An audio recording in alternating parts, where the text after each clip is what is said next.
Votre principale édition d'information débute. Il est l'heure de parcourir l'Afrique et le monde pour s'informer, et ce à travers Média Afrique News.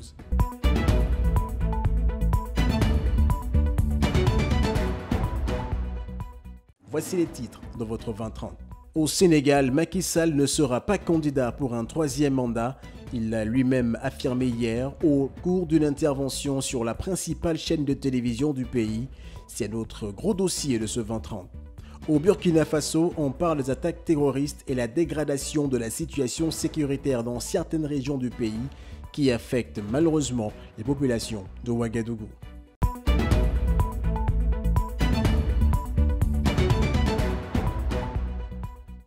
Nous démarrons avec le Sénégal. À Dakar ce jour, la vie continue son cours normal. Après l'annonce du président Macky Sall, les avis divergent. Certains estiment qu'il sort par la grande porte et que cette décision est un ouf de soulagement pour le pays. Pour d'autres, notamment les membres de l'opposition, il n'a fait que respecter ce que la Constitution l'oblige à faire. Les membres du PASTEF d'Ousmane Sonko restent optimistes à l'idée que leur candidat pourra se présenter à la prochaine élection générale.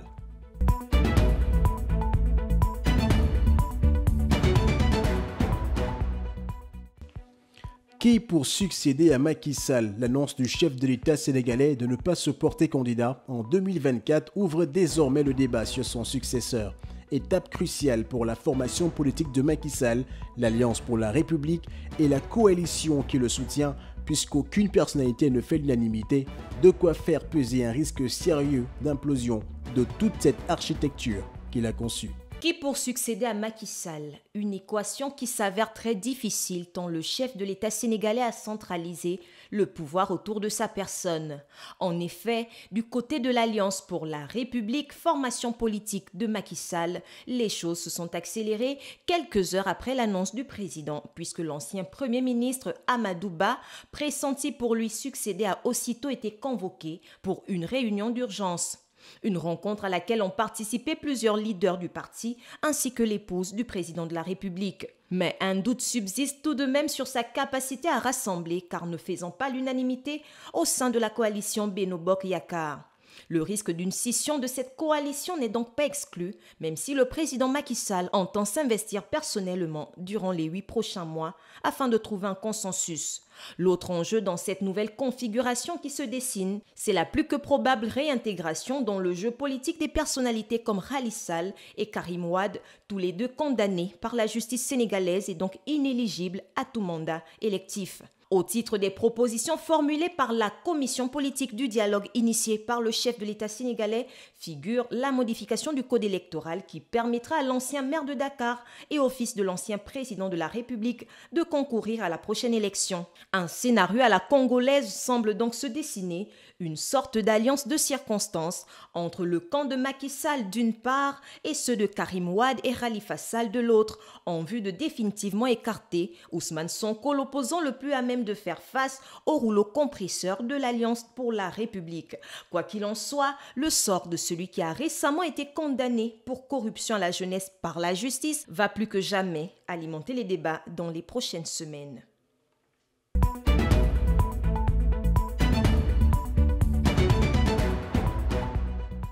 On reste au Sénégal. Après avoir indiqué qu'il ne va pas briguer un troisième mandat, Macky Sall est revenu sur les émeutes qui ont secoué le Sénégal à la suite de l'annonce de la condamnation de l'opposant Ousmane Sonko.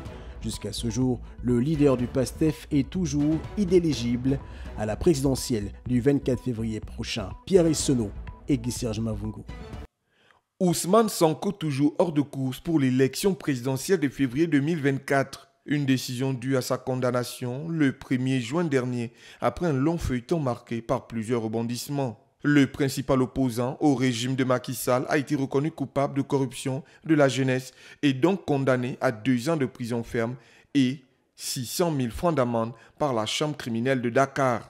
À moins de 8 mois de l'élection présidentielle au Sénégal, Ousmane Sonko est toujours frappé par une inéligibilité. En effet, selon le code de procédure pénale, celui qui est considéré comme le leader de la jeunesse sénégalaise devrait se rendre à la justice en se constituant prisonnier pour pouvoir faire appel. Alors que Macky Sall a indiqué qu'il ne va pas briguer un troisième mandat.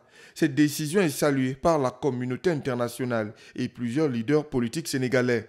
La vice-présidente du PASTEF estime que ce dernier doit répondre des crimes commis par son régime lors des émeutes. Chez nous, on a tué 29 personnes, 29 jeunes à balles barbarettes par les forces de défense et de police. Donc, et cela s'est fait aussi avec une commande de 8 millions d'armes à la présidence, livrée à la présidence que nous avons suivie et dont nous avons les preuves. Donc, le président Macky Sall ne peut pas parler de violence sans prendre la responsabilité et au moins parler des morts.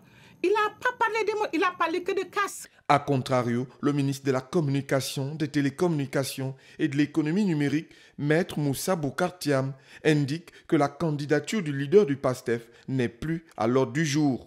Mais Ousmane Sonko peut bokk ci élection yi di ñëw. Tout le monde sait que ce n'est pas possible. Parce que la loi le lui interdit. Il s'est mis dans cette situation-là en ayant 2 décisions de condamnation. 2. D'accord. Fan lay jaar. Kan mooy fi tey xanaa mu dem ñaani grâce président Macky Sall. Te même avec la grâce, les textes sont clairs. Il faut que d'abord purger sa peine d'abord.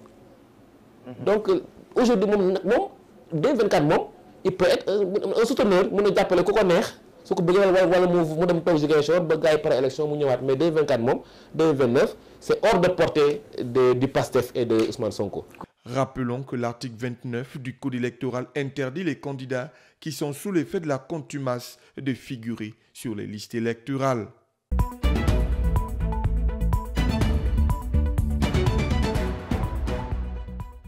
En Afrique du Sud, le parti historique et vénéré pour son rôle contre l'apartheid, le Congrès national africain ANC, pourrait bien perdre pied aux prochaines élections en 2024. C'est en tout cas ce qu'espère une coalition de partis politiques emmenée par la principale force d'opposition dénommée l'Alliance démocratique. Fondé en 1912 à Bloemfontein en Afrique du Sud, le Congrès national africain, ANC, tient les rênes du pays arc-en-ciel depuis 1994. Plus grand parti politique du pays, par le nombre de ses militants, il ne cesse de perdre du terrain dans les urnes du fait d'un mécontentement des populations entretenu par un chômage endémique, des inégalités sans cesse croissantes, une grave crise de l'électricité et plusieurs affaires de corruption touchant le parti. Ainsi, en 2021, lors des précédentes élections locales, le parti de Nelson Mandela a recueilli 46% des suffrages alors qu'il avait toujours atteint au moins la barre des 50%. Le coup de grâce pourrait arriver dès les élections générales à venir, et ce d'autant plus qu'une coalition de 7 partis, amenée par la principale formation d'opposition, l'Alliance démocratique, a vu le jour ce lundi. Leurs dirigeants se sont donné rendez-vous à Johannesburg les 16 et 17 août prochains afin de déterminer la stratégie à adopter face à l'ANC. Alors que l'opposition sud-africaine n'avait jamais enregistré des percées significatives capables d'ébranler le parti au pouvoir, les élections qui se profilent pourraient bien changer la donne.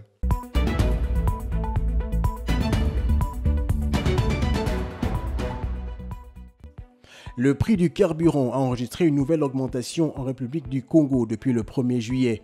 Un litre est passé de 625 à 775 francs CFA. Ceci s'explique par la demande du Fonds monétaire international au gouvernement congolais d'arrêter de subventionner les produits pétroliers. On voit tout cela avec notre correspondant depuis Brazzaville. L'arrêté du gouvernement publié le 30 juin et entré en vigueur le 1er juillet est signé du ministre du Commerce et des Hydrocarbures. Le prix plafond de vente du supercarburant est fixé à 775 francs CFA, précise l'arrêté. C'est la deuxième fois en l'espace de 6 mois que le prix du supercarburant est réajusté depuis le 31 janvier 2023, date à laquelle le prix du carburant a connu une hausse de 5%, notamment le litre du supercarburant qui est passé de 595 à 625 francs CFA et celui du gazole de 475 à 500 francs CFA. Cette mesure fait suite aux négociations menées avec le Fonds monétaire international qui demande au gouvernement congolais d'arrêter de subventionner les produits pétroliers. L'augmentation du prix du litre du supercarburant a été annoncée le 12 juin dernier au cours d'un entretien avec le journaliste de la presse nationale par le Premier ministre Anatole Makosso. Nous avons une discussion ride avec le FMI qui estime qu'il nous faut augmenter les prix des produits pétroliers de 65%, a-t-il déclaré.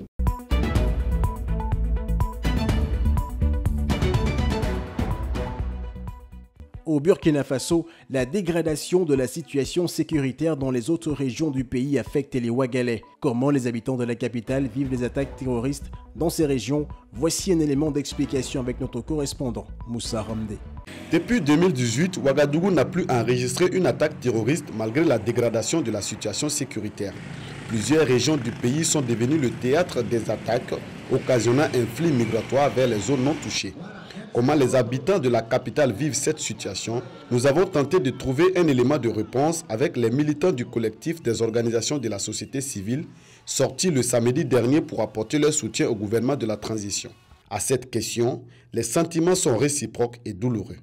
Apparemment, je ne sais pas comment tout le monde ressent, mais moi, personnellement, je ressens beaucoup de... Je ne sais pas quoi dire.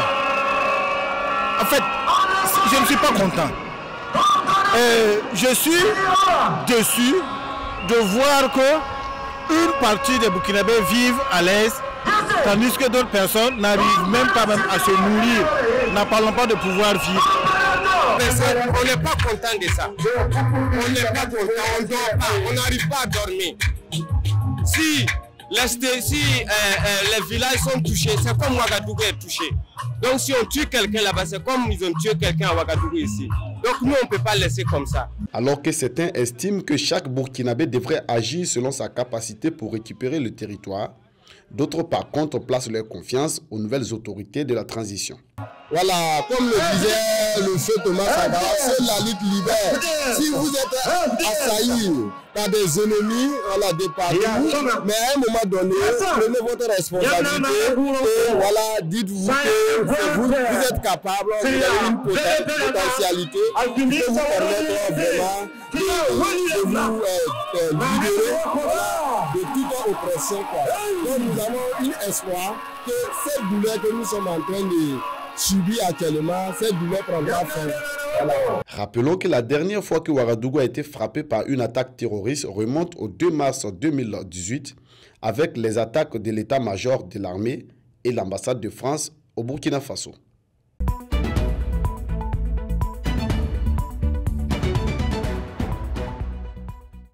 Au Cameroun, dans les régions du sud-ouest et du nord-ouest, les civils sont régulièrement victimes d'atrocités. Entre exécutions, viols et tortures commis par les forces de l'ordre et les séparatistes armés, les populations sont désemparées. Une situation qui inquiète l'ONG Amnesty International.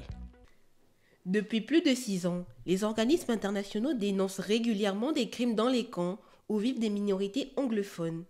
Des crimes principalement perpétrés par les forces de l'ordre et séparatistes dans les régions administratives du nord-ouest et du sud-ouest du Cameroun. Des viols, exécutions, tortures et autres atrocités sont infligées aux populations. Selon Amnesty International, plus d'une centaine de victimes auraient témoigné.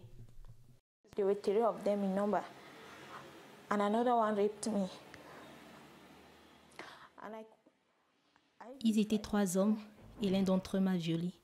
J'ai tout fait pour me protéger. J'ai essayé de crier, mais ils m'ont couvert la bouche. J'ai tout tenté, mais il n'y avait personne pour m'aider.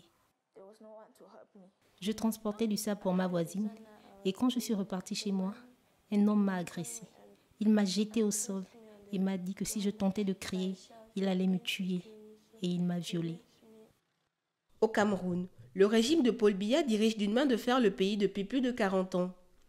Il avait commencé à réprimer violemment des manifestations pacifiques d'anglophones, s'estimant ostracisés et marginalisés par le pouvoir central, dominé par la majorité francophone. L'armée et la police sont régulièrement accusés par l'ONU et les ONG d'attaquer et de dévaster des villages dont les habitants sont soupçonnés de sympathie avec les séparatistes et d'y commettre des bavures et des crimes. Amnesty International demande à ses partenaires internationaux de condamner ces atteintes aux droits fondamentaux commises par les deux camps et au gouvernement de diligenter de toute urgence des enquêtes approfondies, indépendantes et impartiales. En 2020, le Centre de réflexion international Crisis Group indiquait que le conflit avait fait plus de 6000 morts et forcé plus d'1 million de personnes à se déplacer. Malheureusement, depuis 3 ans, les chiffres n'ont pas été actualisés.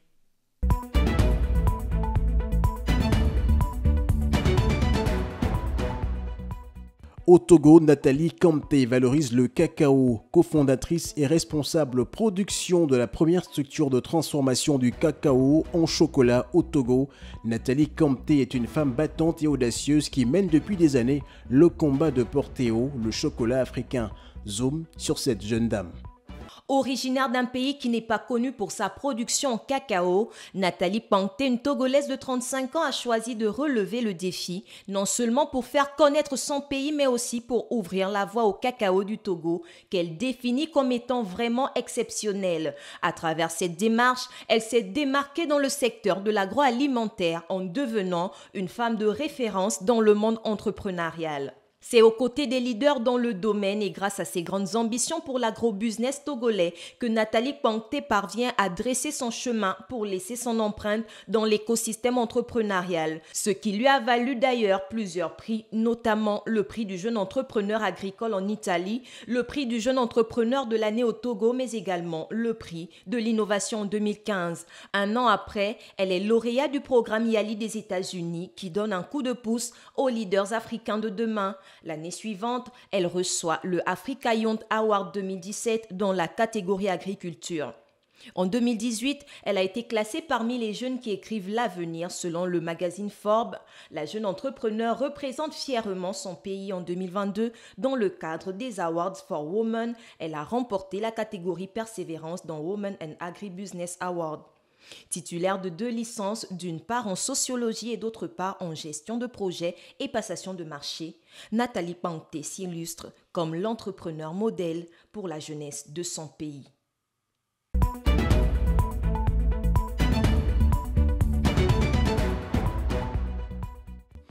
Au Nigeria, Eche Chinonso est un jeune Nigérian au talent inouï. Ses prouesses balle au pied ont fait de lui un des membres privilégiés du livre Guinness des records, recensant une collection du monde reconnue au niveau international qui sont à la fois des qualités humaines et des extrêmes naturels.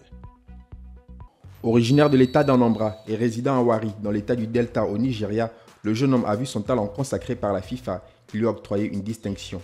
Interrogé sur ses incroyables capacités, l'adolescent a confié qu'il avait tenté son premier record pour prouver au monde que tout est possible quand on y croit. Eche Chinonso, jeune homme nigérian, a battu un nouveau record, celui du plus grand nombre de jongles, 111 au total, en 1 minute avec un ballon sur la tête. À 14 ans, Chinonso Eche est un artiste du ballon rond. Le Nigérian détient déjà 5 records du monde.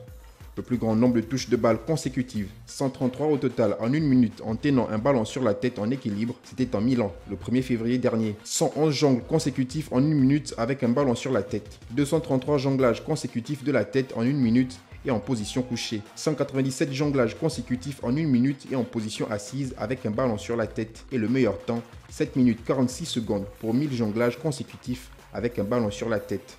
C'est un prodige du football. À son jeune âge, Eche n'a pas fini d'exploser les records du livre Guinness où le Nigérian semble bien parti pour rentrer encore un peu plus dans l'histoire de ce recensement prodigieux et peut-être même de l'histoire du football hors du terrain.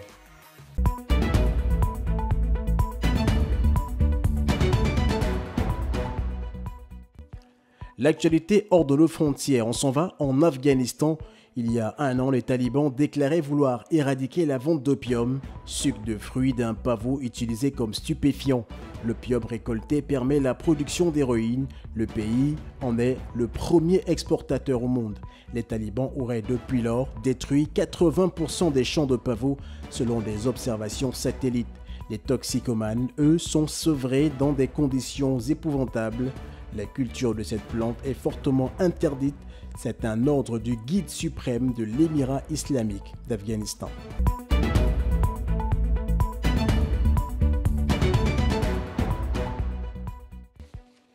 En Arabie Saoudite, le pays réduit de 1 million de barils sa production de pétrole.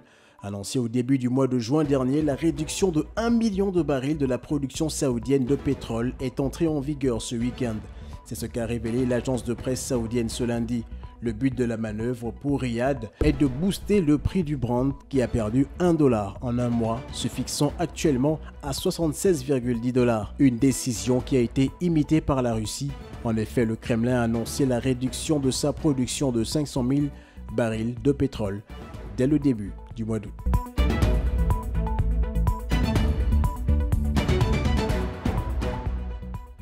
Pour Pour finir, en France, plus de 50% des médecins hospitaliers de France se sont déclarés grévistes lundi, selon plusieurs syndicats à l'origine de ce mouvement social qui ont demandé à être reçus par le président de la République française Emmanuel Macron pour obtenir des hausses de salaire. Les revendications se concentrent en particulier sur les gardes de nuit, que le ministre de la Santé, François Braun, a pourtant revalorisé de 50% dès son arrivée en juillet 2022. L'indemnité dépasse désormais 400 € bruts pour 12 heures de travail.